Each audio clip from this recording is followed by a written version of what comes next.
Ma femme m'a taquiné, sois content que je sois encore avec toi. J'ai répondu, en fait. Plus maintenant. Et sa magnifique amie m'a serré dans ses bras juste là. Ma femme a explosé, mais... Es-tu réellement incapable de faire une seule chose simple sans la rendre bizarre? Nathalie n'a même pas levé les yeux de son téléphone. Elle a dit cela comme si elle commandait un café qu'elle n'aimait pas. Je venais de poser une tasse sur le comptoir, pas de la claquer, pas de la laisser tomber et de la poser. Je me suis arrêté, mes clés toujours à la main. C'est une tasse. Elle a finalement levé les yeux, m'a adressé ce petit demi-sourire comme si j'étais un enfant qui s'était aventuré dans la circulation. Et tu as quand même réussi. C'était la nouvelle norme. Chaque matin, c'était comme entrer dans une pièce où la température pouvait changer sans avertissement. Certains jours, elle était silencieuse et distante. D'autres jours, elle était piquante, comme si elle avait accumulé des commentaires toute la nuit. Si j'avais su où cela menait, j'aurais arrêté d'essayer d'améliorer l'ambiance et j'aurais commencé à protéger ma tranquillité bien plus tôt. Est-ce qu'il s'est passé quelque chose, ai-je demandé, en gardant ma voix égale. Parce que tu me parles comme si j'étais un étranger qui aurait abandonné son chariot au milieu du rayon. Nathalie a tapoté son écran. Rien ne s'est passé. Je suis juste fatigué. Épuisement professionnel. Peux-tu ne pas en faire toute une histoire? C'en est déjà une, ai-je répondu. Tu en fais une, phrase par phrase. Elle a haussé les épaules comme si mes paroles étaient un bruit de fond. D'accord, Marc. Ce « d'accord » n'était pas un consentement. C'était un renvoi. Nous étions mariés depuis assez longtemps pour finir les phrases l'un de l'autre. Nous avions nos petites routines stupides, des discussions tard dans la nuit sur le canapé, le petit déjeuner du samedi, des projets qui semblaient solides. Ce n'était pas parfait, mais c'était à nous. Puis quelque chose a changé. La chaleur s'est dissipée et a été remplacée par des critiques constantes. Je ne pouvais pas poser une question sans obtenir un soupir. Je ne pouvais pas rire de quelque chose sans recevoir un regard. J'ai fait ce que la plupart des hommes font au début, j'ai supposé que c'était de ma faute. J'ai commencé à compenser, des fleurs sans raison, des réservations pour le dîner, la lessive, la vaisselle, des petits mots. J'ai presque tout pris en charge à la maison parce que je me disais, elle est épuisée. Sois un homme. Porte le fardeau. Elle a tout accepté comme si c'était son salaire. Un soir, je suis rentré à la maison avec des plats à emporter et un petit sac cadeau. Rien d'extraordinaire, juste quelque chose que je savais qu'elle aimait autrefois. Nathalie a jeté un coup d'œil à l'intérieur, a peine bougé les sourcils. Tu as acheté ça? Pourquoi? Parce que j'ai pensé à toi, ai-je dit. Elle a expiré par le nez. Ça doit être bien d'avoir ce genre de temps. Je l'ai regardé fixement.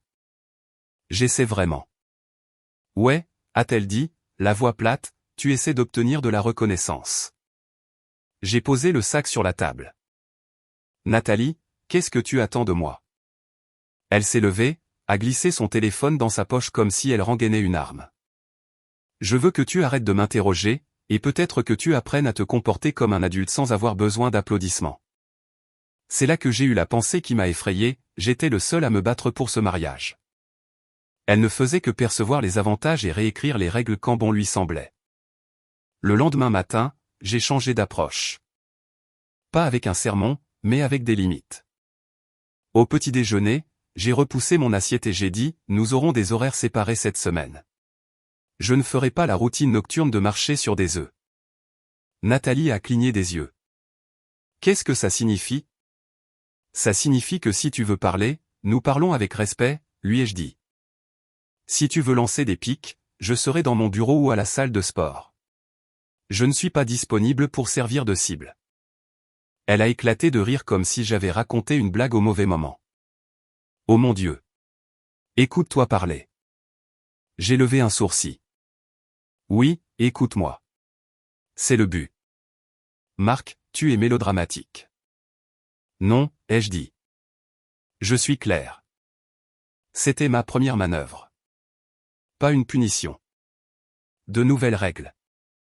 L'accès à ma personne n'était plus automatique. Pendant environ 12 heures, elle a agi comme si j'avais offensé sa religion. Puis est venue la première illusion. Ce soir-là, elle est apparue à l'embrasure de la porte pendant que je travaillais, tenant une tasse de café comme si c'était une offrande de paix.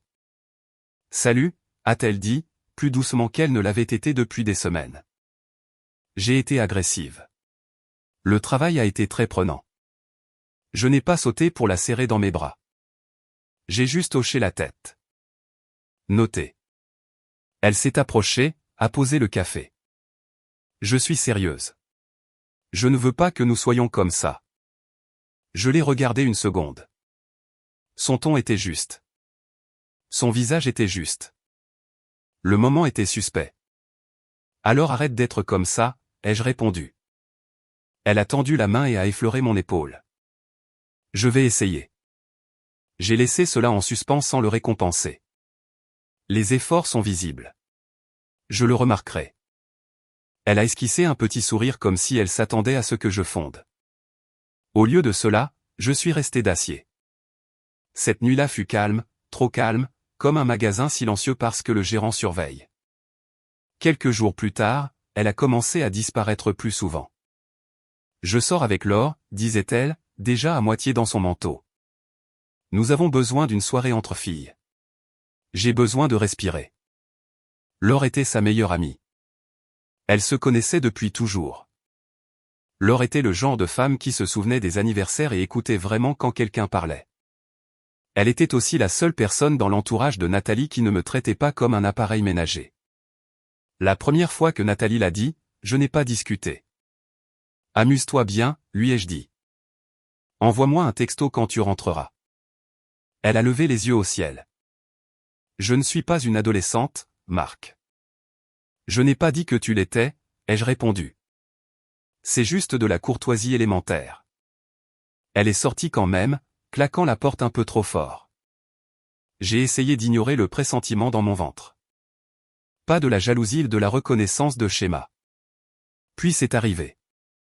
J'étais au supermarché après le travail pour faire des courses et j'ai vu Laure dans le rayon des surgelés seule, calmant leggings et sweat à capuche, lisant l'arrière d'une boîte comme si sa vie ne suivait pas un programme de soirée entre filles. Je suis resté là une seconde, le panier à la main, juste pour m'assurer que je n'avais pas la berlue. Laure a levé les yeux et son visage s'est illuminé. Marc. Je me suis approché. Salut, je ne m'attendais pas à te voir. Elle a brandi la boîte. J'essaie de faire semblant de cuisiner. Tu sais, la comédie des adultes. J'ai gloussé.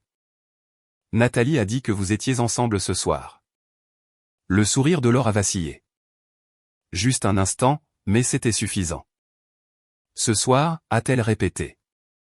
Oui, ai-je dit, en restant décontracté. Elle m'a envoyé un texto plus tôt. Elle a dit qu'elle était avec toi. Laure m'a regardé comme si elle faisait un calcul mental qu'elle ne voulait pas faire. C'est étrange. Mon estomac s'est noué. Pourquoi? Nous ne nous sommes pas vus depuis un moment, a-t-elle admis.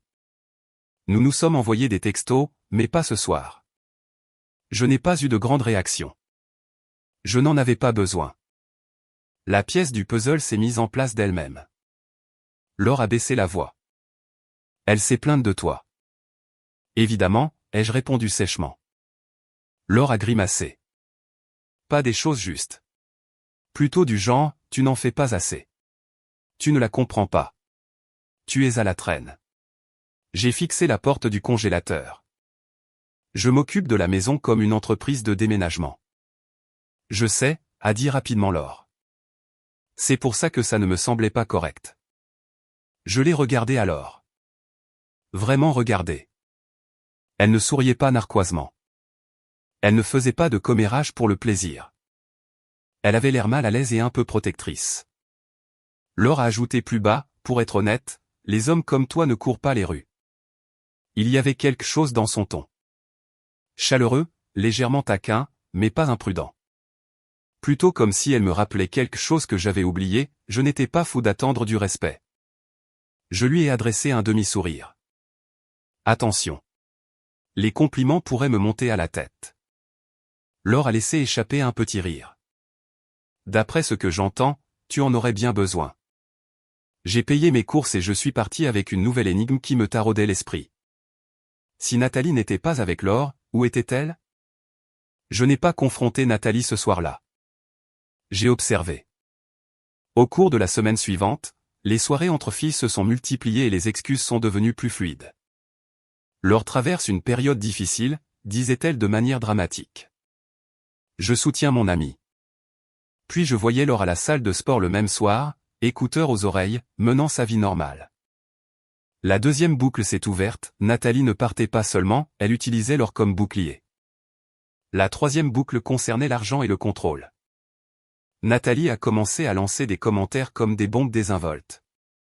Nous devrions rénover la maison, a-t-elle dit un matin. C'est embarrassant. Embarrassant pour qui, ai-je demandé. Pour les gens qui ont des exigences, a-t-elle répondu, en remuant son café comme si elle était en réunion de conseil d'administration. Mes collègues ont de plus beaux logements. Voilà. Les collègues. Toujours les collègues ces derniers temps. Toujours quelqu'un qu'elle voulait impressionner. Nous n'allons pas rénover parce que ton bureau a des opinions, lui ai-je dit. Elle a souri finement. Ce n'est pas que ça. Nous devons rester dans le coup. Je me suis penché en arrière sur ma chaise. Voici le marché. Le budget du ménage reste tel quel. Mes économies restent séparées. Si tu veux des projets supplémentaires, tu peux les financer. Ses yeux se sont aiguisés. Alors maintenant tu contrôles l'argent? Non, ai-je corrigé. Je contrôle l'accès à mon argent. Grosse différence. Nathalie a ricané. Ouah, tu es vraiment dans une phase autoritaire ces derniers temps. Appelle ça comme tu veux si ça t'aide à dormir, ai-je répondu. J'en ai fini d'être le bouib automatique. Elle s'est levée, a attrapé son sac. Tu es impossible. Et tu n'es pas mystérieuse, ai-je dit calmement. Tu agis juste comme quelqu'un avec un plan de secours. Sa tête s'est tournée brusquement vers moi. Pardon? J'ai haussé les épaules. Si le chapeau te fait, mets-le. Elle est sortie sans répondre. Ce silence était une réponse. Plus tard dans la journée, j'ai envoyé un texto à Laure. Sans flirt, sans drame, juste pour aller droit au but. Moi, pouvons-nous parler 10 minutes? Dans un lieu public. Elle a répondu rapidement. Laure, oui. Est-ce que ça va? Nous nous sommes retrouvés dans un petit café du centre-ville. La foule de midi, le bruit, la vie normale. Je l'ai choisi exprès. Je ne gère pas le chaos émotionnel dans des lieux privés. Laure est arrivée, s'est glissée sur le siège en face de moi, les yeux scrutant mon visage. Que se passe-t-il? Je suis resté simple. Nathalie a beaucoup utilisé ton nom. La bouche de Laure s'est crispée. Je m'en doutais. Depuis combien de temps le savais-tu, ai-je demandé. Je ne le savais pas, a-t-elle dit. Pas avant le supermarché. Et puis quelques éléments ont pris sens. J'ai hoché la tête une fois. Je ne te demande pas d'espionner. Je te demande de me dire s'il y a quelque chose que j'aurais déjà dû savoir. Laure a pris une grande inspiration. Elle s'éloigne depuis un moment, parlant de son travail comme si c'était sa vraie vie et que tu étais un colocataire. J'ai fixé mon café. C'est généreux. Laure s'est légèrement penchée en avant. Marc, je n'aime pas dire ça, mais elle jouait la comédie, s'assurant toujours d'avoir le beau rôle. Oui, ai-je dit. C'est son passe-temps favori. Laure a hésité. Il y a un type à son bureau. Je n'ai pas bronché. Je n'ai pas demandé qui c'était comme un adolescent désespéré. J'ai demandé la seule chose qui comptait. Fait-il partie de son plan pour rester dans le coup? Les yeux de Laure se sont baissés une demi-seconde. Je pense que oui. J'ai laissé le silence s'étirer. Laure a tendu la main sur la table, a touché brièvement la mienne. Pas un geste romantique. Un geste d'ancrage. Tu ne mérites pas d'être traité comme ça. J'ai retiré ma main doucement. J'apprécie, mais je ne cherche pas de réconfort. Je cherche de la clarté. Laure a hoché la tête. Alors observe les schémas. Elle ne te dira pas la vérité. Je sais, ai-je dit. La vérité ne sert pas son plan. Les joues de Laure ont légèrement rougi. Pour ce que ça vaut, tu gères ça mieux que la plupart des hommes. J'ai souri. La plupart des hommes confondent le volume sonore avec la force. Quand nous nous sommes levés pour partir, Laure a dit, si tu as besoin de quelqu'un à qui parler, je suis là. J'ai croisé son regard. C'est possible, mais je ne ferai rien qui transforme ça en cirque. Laure a fait un petit signe de tête respectueux. Entendu. Quand je suis rentré, Nathalie était déjà là, faisant défiler son téléphone, feignant mon inexistence. Je n'ai pas cherché son attention. J'ai ouvert mon ordinateur portable et j'ai changé quelques aspects pratiques. J'ai viré mon salaire sur mon compte personnel, j'ai mis mes factures en paiement automatique à partir de celui-ci, et j'ai tracé une ligne nette entre ma responsabilité et ses dépenses. Pas mesquin, pas dramatique. De la logistique d'adulte. Quand elle l'a remarqué quelques jours plus tard, elle n'a pas demandé poliment. « Que as-tu fait » a-t-elle lancé, debout dans le couloir comme un garde. Je n'ai pas levé les yeux de mon écran. J'ai rationalisé. Tu as déplacé de l'argent. J'ai déplacé mes revenus, ai-je corrigé. Les factures de la maison sont toujours couvertes. Nathalie a croisé les bras. Alors, tu ne me fais pas confiance ? Je l'ai finalement regardé. Tu as menti en utilisant le nom de Laure. La confiance n'est pas un cadeau. C'est une conséquence. Sa voix est devenue mielleuse. Tu es paranoïaque. J'ai souri sans chaleur. Et tu es prévisible. Cette nuit-là, elle a tenté la deuxième illusion. Elle est apparue dans mon bureau, vêtue du pull doux qu'elle savait que j'aimais, tenant 2 assiettes comme si elle était soudainement devenue un ange du foyer. J'ai fait le dîner, a-t-elle dit, d'une voix trop suave. Je n'ai pas bougé. Pourquoi ? Nathalie a cligné des yeux. Parce que je t'aime. J'ai hoché la tête lentement. Réessaie. Son sourire s'est crispé. D'accord. Parce que tu as été froid, et je n'aime pas ça. Alors, tu arrives avec le dîner, ai-je dit, et tu t'attends à ce que l'ancien moi revienne. Nathalie a posé les assiettes, s'est approchée et a passé ses bras autour de mes épaules par derrière. Trop affectueuse, comme une commerciale avec un quota à atteindre. Marc, a-t-elle murmuré. Tu nous manques. Je me suis levé et j'ai doucement retiré ses bras. Si nous te manquons, agis en conséquence quand tu n'essaies pas d'obtenir quelque chose. Ses yeux ont brillé de colère une fraction de seconde avant qu'elle ne le dissimule. Tu es épuisant. J'ai attrapé mes clés. Et t'endurer n'est pas mon travail. J'ai quitté la maison et je suis allé à la salle de sport. Là-bas, j'ai croisé mon ami Antoine.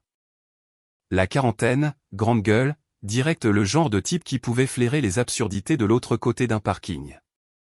Il a pointé mon visage. Tu as la tête d'un homme qui dort à côté d'une étrangère. J'ai ri une fois. C'est un diagnostic assez précis. Antoine s'est appuyé sur le comptoir. Tu vas enfin faire quelque chose ?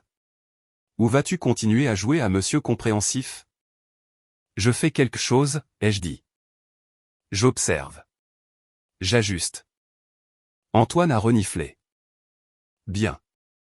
Parce que le manque de respect ne s'améliore pas avec la patience.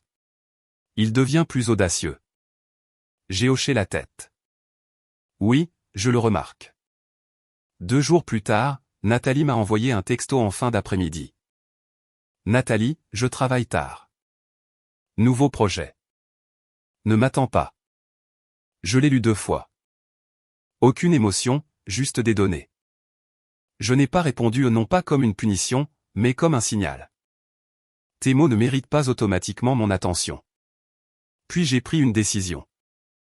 J'ai conduit jusqu'à son bureau, non pas pour faire une scène, non pas pour supplier une conversation. Je voulais une chose, une confirmation. La réalité. Fini les suppositions. Je me suis garé de l'autre côté de la rue où j'avais une vue dégagée sur l'entrée. Moteur éteint, feu de position. Je suis resté assis là comme un homme observant une tempête approcher. Le temps passait lentement. Le bâtiment se vidait par vagues. Quelques personnes sont sorties seules, fatiguées, le téléphone à la main. Puis la porte s'est rouverte. Nathalie est sortie, en riant. Pas un rire poli. Pas un rire de travail. Un vrai rire. Le genre que je n'avais pas entendu de sa part depuis des mois. Un homme marchait à côté d'elle. Milieu de la trentaine, peut-être, posture assurée, le type qui porte son travail comme une armure. Il a posé une main sur le bas de son dos comme si elle lui appartenait. Nathalie ne s'est pas écartée.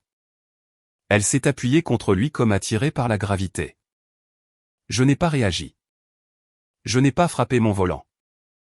Je n'ai pas chuchoté, non, comme un personnage de film. J'ai juste regardé. Calme, froid, lucide. Ils se sont dirigés vers sa voiture, tout en continuant de parler. Le visage de Nathalie était ouvert, chaleureux, vivant. Donc, la chaleur n'avait pas disparu, elle était juste réorientée. Elle est montée sur son siège passager. Porte fermée. La voiture est partie. J'ai attendu 3 secondes, puis j'ai démarré mon moteur et j'ai suivi à distance. Sans imprudence, sans vitesse, juste à un rythme régulier. Ils ont traversé la ville et se sont arrêtés devant un hôtel. Un hôtel ordinaire.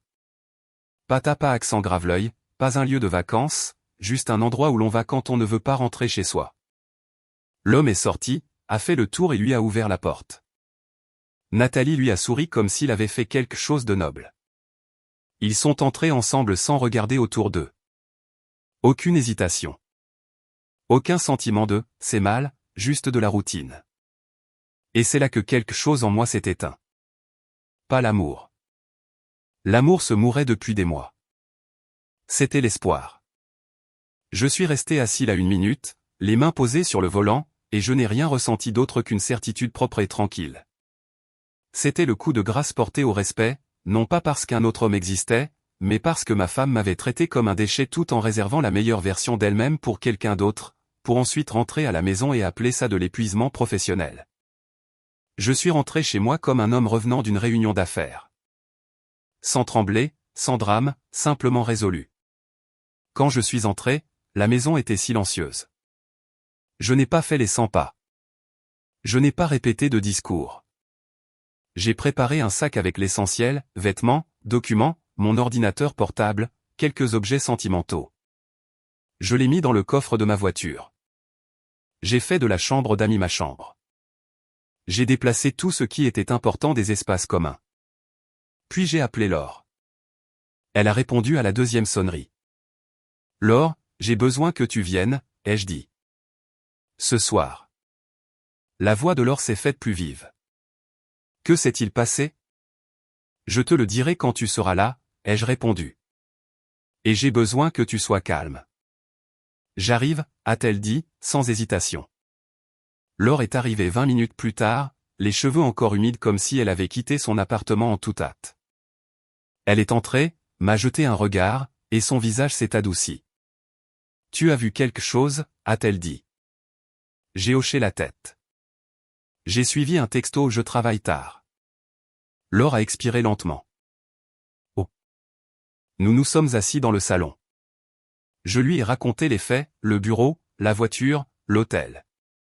Sans étiquette, sans mots dramatiques, juste la chronologie. Laure a écouté, les mains étroitement jointes sur ses genoux. Quand j'ai fini, elle a secoué la tête une fois. Ce n'est pas de l'épuisement professionnel, a-t-elle dit doucement. C'est de la préméditation. Je me suis adossé. Oui, et j'en ai fini d'en faire partie. Laure a tendu la main, a de nouveau touché mon épaule. Tu ne méritais pas ça. Je l'ai regardé. Ne fais pas de moi un cas social. Elle a eu un petit sourire triste. Très bien. Tu n'avais pas à subir ça. C'est mieux, ai-je dit. Nous avons attendu. L'horloge tournait. La maison restait immobile. Puis la porte d'entrée s'est ouverte. Nathalie est entrée, les talons à la main, les cheveux légèrement en désordre, le visage illuminé par une excitation résiduelle qui est morte à la seconde où elle a vu Laure assise en face de moi. Son expression s'est figée. Puis ses yeux se sont plissés. Qu'est-ce que c'est que ça, a-t-elle exigé. Je suis resté assis. Un retour à la réalité. Le regard de Nathalie a fusé entre nous. Pourquoi est-elle ici? Laure n'a pas parlé la première. Femme intelligente. Je l'ai fait. Parce que tu n'arrêtes pas de l'utiliser comme alibi. J'ai pensé qu'elle méritait d'être aux premières loges. Nathalie a ricané, jetant ses clés sur la console de l'entrée. Oh, alors vous manigancez ça ensemble maintenant. Adorable. J'ai levé un sourcil. Tu rentres à minuit et ta première réaction est le sarcasme. Cohérente. Nathalie s'est avancée, le menton levé. Où étais-tu? J'ai souri légèrement. En train de te regarder mentir. Son visage a vacillé juste une seconde. Puis elle a remis son masque. Tu es paranoïaque, a-t-elle dit. C'est pour ça que je ne peux pas te parler. Laure a finalement parlé, calmement mais fermement. Nathalie, ne fais pas ça. N'essaie pas de retourner la situation. Nathalie a tourné la tête vivement vers Laure. Reste en dehors de ça. Laure n'a pas scié. Tu m'y as mêlé à chaque fois que tu as utilisé mon nom. Nathalie s'est retournée vers moi, les yeux froids. Alors quoi, Marc? Tu as monté une petite embuscade. Non, ai-je répondu. J'ai posé une limite. Grosse différence. Nathalie a ri, un rire aigu et laid. Toi et tes limites. Tu n'es pas un podcast de développement personnel. Je me suis légèrement penché en avant. Et tu n'es pas une reine. Tu es ma femme. Ou tu l'étais. Son sourire s'est crispé. Oh, je t'en prie.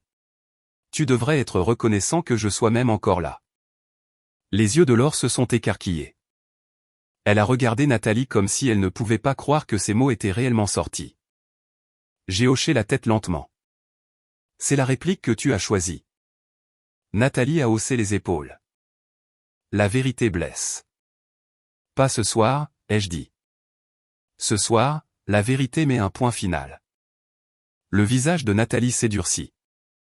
Qu'est-ce que c'est censé signifier? Ça signifie que je t'ai vu, lui ai-je dit. À ton bureau avec lui. Je t'ai suivi. Je t'ai regardé entrer dans un hôtel. Le silence s'est abattu sur la pièce. Nathalie n'a pas nié tout de suite. C'était la réponse la plus éloquente qu'elle aurait pu donner.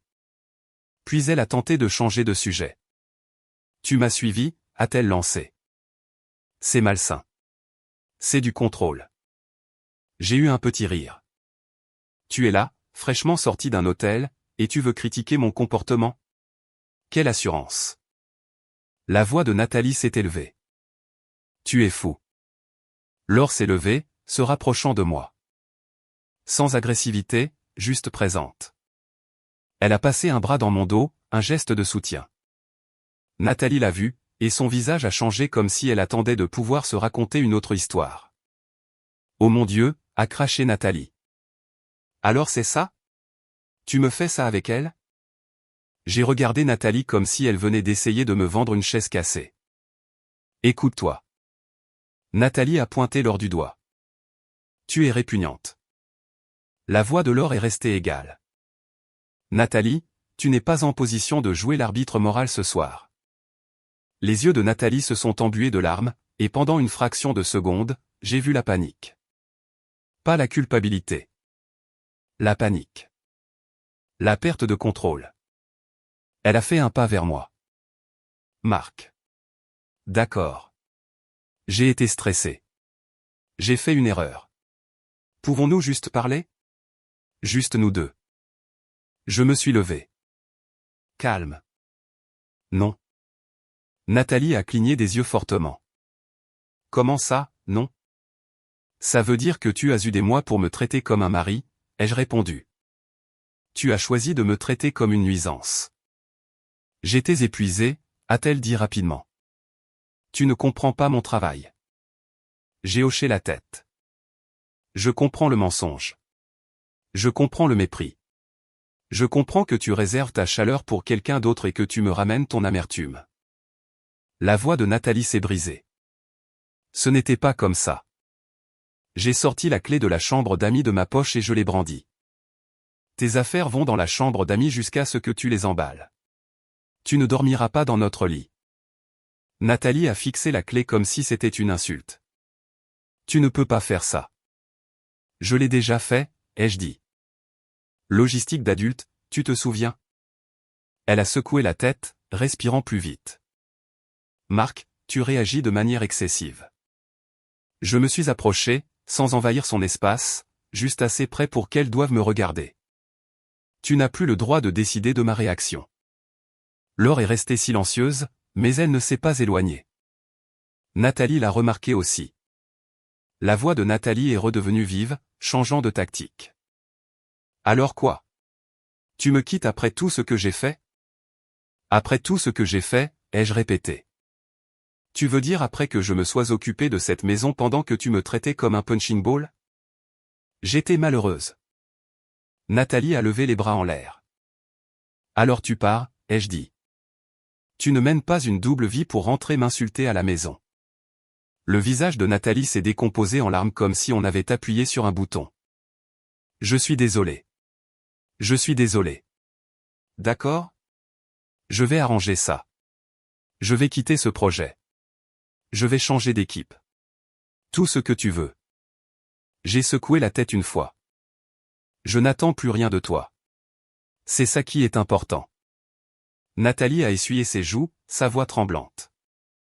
Vas-tu sérieusement jeter un mariage par-dessus bord? J'ai fait un signe de tête vers la porte d'entrée. Tu l'as jeté, un mensonge à la fois. Elle m'a regardé, puis Laure, puis de nouveau moi. Alors c'est la fin. C'est la fin, ai-je confirmé. Je demande le divorce. Tu feras tes valises ce soir ou demain, mais tu ne seras plus là la semaine prochaine. Nathalie s'est figée. Tu ne peux pas juste. Je peux, ai-je interrompu. Et je le fais. Elle a regardé autour d'elle comme si elle s'attendait à ce que la maison prenne son parti. Puis elle a tenté une dernière manœuvre, sa voix plus douce, presque suave. Marc, a-t-elle chuchoté. Nous avions des projets. J'ai hoché la tête. Oui, moi j'en avais. Toi, tu avais un plan différent. Le coup a porté. Son visage s'est crispé. Elle a ouvert la bouche, l'a refermée, puis a de nouveau attrapé ses clés comme si elle se souvenait soudain qu'elle avait un autre endroit où aller. Nathalie s'est dirigée vers la chambre d'amis, s'est arrêtée et s'est retournée avec une dernière pique. Tu le regretteras. J'ai souri. Sans méchanceté, juste avec honnêteté. Non, c'est toi qui le regretteras. Parce que tu perds le confort, le statut et le contrôle en une seule nuit.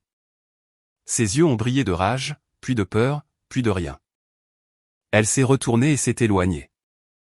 Laure a expiré comme si elle avait retenu son souffle pendant 1 heure.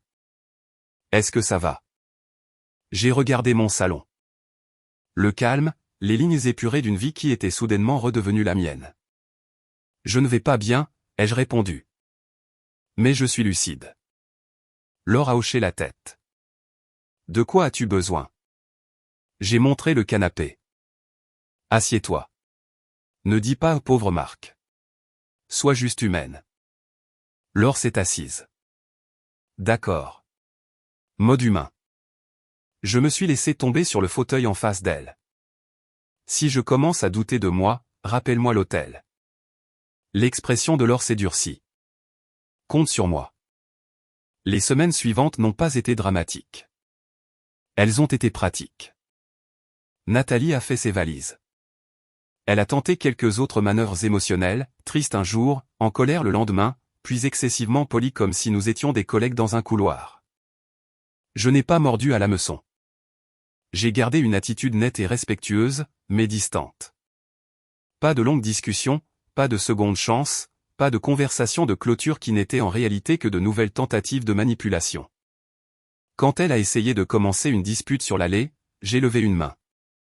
Je ne jouerai pas à ce jeu, lui ai-je dit. Tu agis comme si je n'étais rien, a-t-elle lancé. J'ai hoché la tête. J'agis comme si tu étais une adulte qui a fait des choix d'adulte. Elle voulait une fin chaotique parce que les fins chaotiques maintiennent des liens. Je lui ai offert une fin tranquille parce que les fins tranquilles permettent de tourner la page. Des mois plus tard, ma vie était différente. J'ai emménagé dans un endroit que je sentais être le mien. Simple, organisé, paisible. J'ai repris mes routines. J'ai passé du temps avec Antoine et quelques autres amis qui ne se nourrissaient pas de drame. Mon travail s'est amélioré parce que mon esprit n'était plus constamment sur la défensive, anticipant la prochaine insulte à la maison. Laure et moi ne nous sommes pas précipités dans une relation comme des adolescents. Nous avons pris notre temps. Des cafés, de longues discussions, de petits pas. Elle s'est montrée constante. Pas de jeu. Pas besoin de mériter la gentillesse la plus élémentaire. Un soir, assis sur ma terrasse, elle a dit « Tu sembles plus léger ». J'ai souri. Je ne porte plus le poids de quelqu'un qui me déteste. Laure a souri. Tant mieux, parce que je ne suis pas en compétition avec cette version de ta vie. Tu n'auras pas à l'être, lui ai-je dit. Je ne retourne pas en arrière. Quant à Nathalie, j'ai eu des échos par des cercles communs. Sa vie professionnelle ne s'est pas transformée en la fantaisie qu'elle poursuivait. Le vernis social s'est vite écaillé quand elle n'avait plus ma stabilité pour la soutenir. Les gens qui aiment les plaisirs secrets aiment rarement les vraies responsabilités. Je n'ai pas célébré sa chute. J'ai simplement constaté le résultat. Elle a passé des mois à essayer de me rabaisser pour se sentir grande.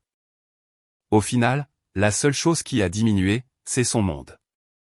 Et la dernière chose que je lui ai dite, juste avant qu'elle ne parte avec son coffre plein, était simple, tu ne m'as pas perdu parce que j'ai arrêté de t'aimer.